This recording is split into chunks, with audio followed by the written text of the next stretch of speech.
Le cours de l'or ne sert à rien. Aujourd'hui, je vous explique pourquoi je prête de moins en moins attention au cours de l'or et de l'argent. Bonjour à tous, on va voir ensemble aujourd'hui pourquoi le cours des métaux précieux est devenu inutile et pourquoi je trouve maintenant dommage de lui accorder trop d'importance. Le cours, qu'est-ce que c'est? En simplifiant un petit peu, c'est le prix auquel on est censé trouver un acheteur si on vend et un vendeur si on achète. Je fais abstraction du spread, qui est la différence entre l'offre de vente la plus basse et l'offre d'achat la plus haute, car l'or et l'argent sont des actifs assez liquides. Formulé comme ça a l'air très intéressant, et pas du tout inutile, au contraire. En fait, c'est un petit peu plus compliqué.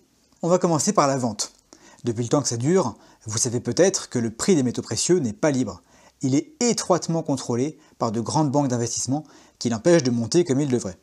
Comment? J'ai fait une vidéo là-dessus, mais je vais essayer de vous l'expliquer encore plus simplement. Ces banques font semblant de vendre face à des gens qui font semblant d'acheter. Ça s'appelle le marché des contrats futurs. C'est du papier qui s'échange en quantité astronomique, tellement astronomique que le prix des métaux précieux physiques suit ce cours complètement artificiel, faute de mieux. Soit dit en passant, on se dirige, je pense, à grands pas vers un moment où le cours de l'or papier, par exemple, sera différent de celui de l'or physique. Mais passons. Pourquoi est-ce que je dis que les vendeurs et les acheteurs font semblant? Parce que quand l'échéance du contrat arrive, et que le vendeur devrait livrer le métal à l'acheteur, eh bien tout le monde se met d'accord pour repousser cette échéance de quelques mois. Et on est reparti pour un tour. À aucun moment, l'or ou l'argent ne change de main. D'ailleurs, bien souvent, le métal n'existe pas.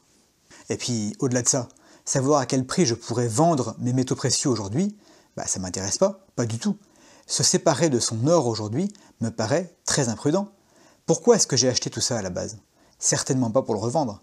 C'est une assurance. L'or et l'argent révéleront leur vraie valeur le jour où tout ira mal. Mais vraiment très mal.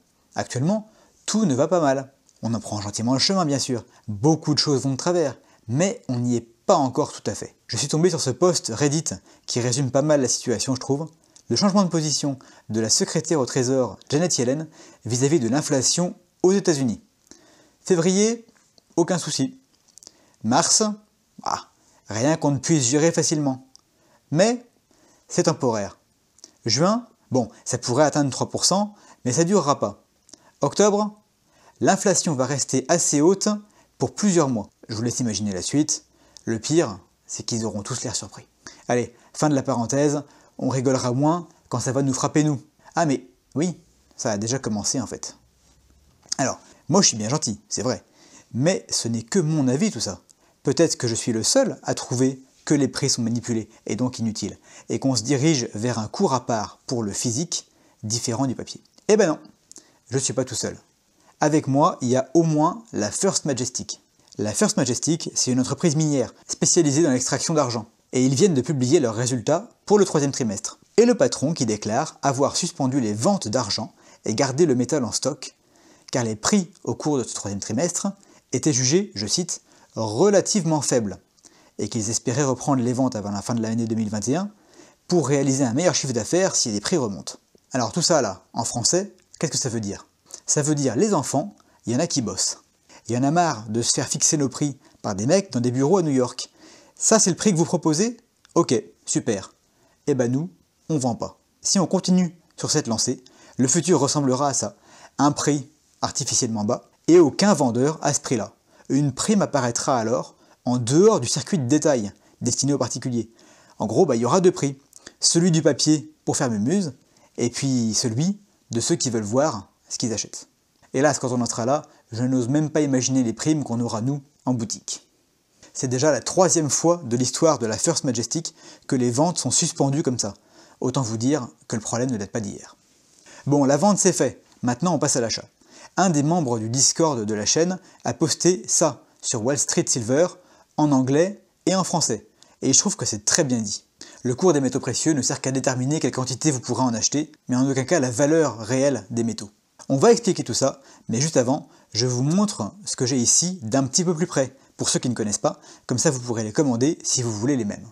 J'ai choisi aujourd'hui des pièces plus anciennes que d'habitude, mais avec des modules assez imposants quand même. Le module, c'est le diamètre de la pièce et son épaisseur.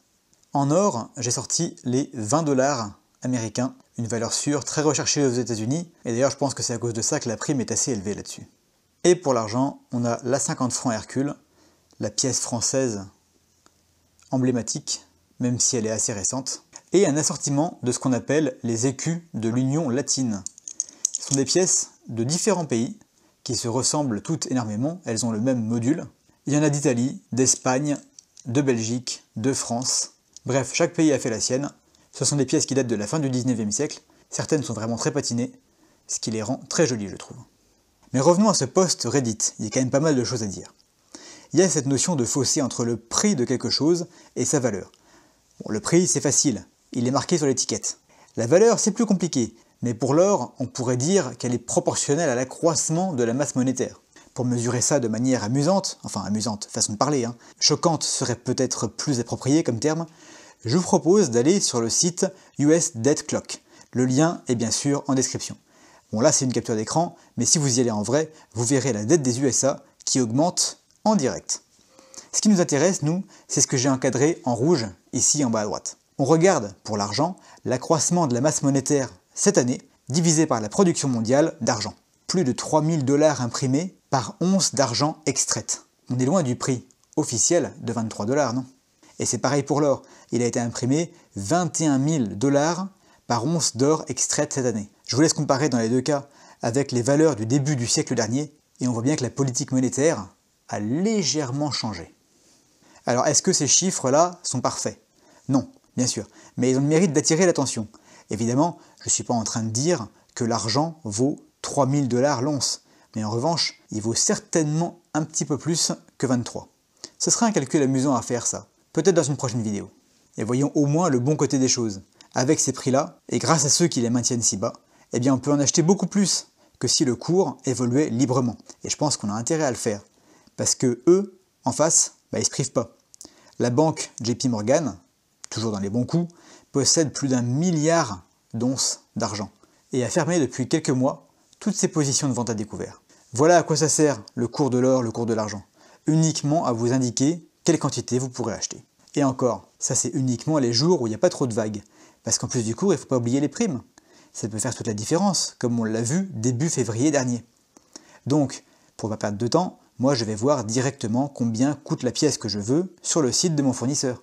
Et oui, ça me fait une belle jambe de savoir que l'or a baissé de 5% si dans le même temps, la prime augmente de 10% à cause de la demande. Ou pire, si on est carrément en rupture de stock. Connaître un prix auquel je ne pourrais jamais acheter ne m'intéresse pas. Dites-moi s'il vous plaît ce que vous pensez de tout ça en commentaire. Rajoutez-en si vous trouvez que j'en ai oublié, et on se retrouve très bientôt pour la prochaine vidéo. En attendant, soyez prudents dans vos investissements, mais sans oublier de rester curieux.